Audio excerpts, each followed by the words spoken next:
Chapter 2. It's amazing!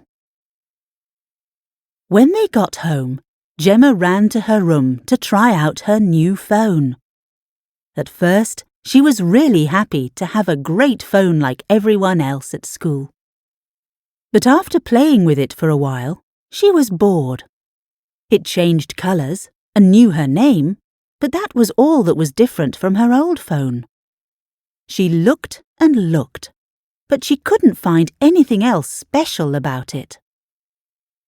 But if the phone isn't special, why does the man want me to give him a report? She thought. The next morning, Gemma decided not to tell anyone, even her best friend Amy, about the man in the shop. She couldn't say how her phone was different, so it was better to say nothing. When she arrived at school, everyone was sending messages on their phones. She took out hers to do the same thing. "Cool," said Amy. "When did you get that new phone? It's amazing." "Yesterday, but," Gemma started. "Let me see," said another girl. She pushed Amy out of the way so she could see better. "Where did you get that?" "It's new," Gemma started again.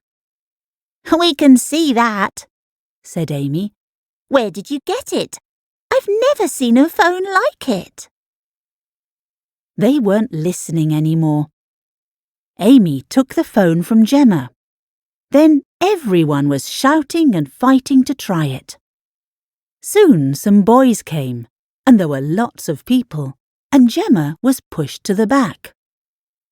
She didn't understand what everyone else could see. Then she remembered what the old man said about not giving the phone to anyone. She pushed to the front again. "Look," said one of the boys. "How did it do that?" asked Amy. She pointed to the screen. Gemma took the phone back and looked at it. It said, "This is Gemma's phone. Please give me back to her. Where is Gemma?" Just then they heard the bell for the first lesson. So Gemma didn't need to answer Amy's question.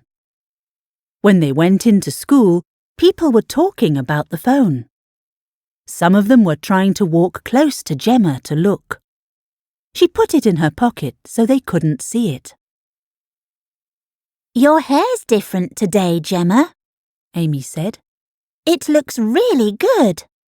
I think I'm going to do mine the same way. Can you show me how?" Gemma didn't know what Amy was talking about. Her hair was the same as every day, boring and tied back in a ponytail. "And," Amy said, "I love your new shoes. Your mum bought you a phone and shoes. Lucky you." Now Gemma really didn't understand. Her shoes weren't new at all. They were just her old school shoes. "These shoes? They're nothing special. What do you mean?" asked Gemma. Amy laughed. "You're joking, Gemma. Nothing special. I've seen them in magazines. They're really cool. Wait a minute. Have you got a new bag too?" "This," said Gemma. She pointed at her school bag. It was dirty and it looked old. "No, what are you talking about?" "It's beautiful. I'm so jealous," said Amy. Gemma was more than surprised. She didn't know what she was feeling.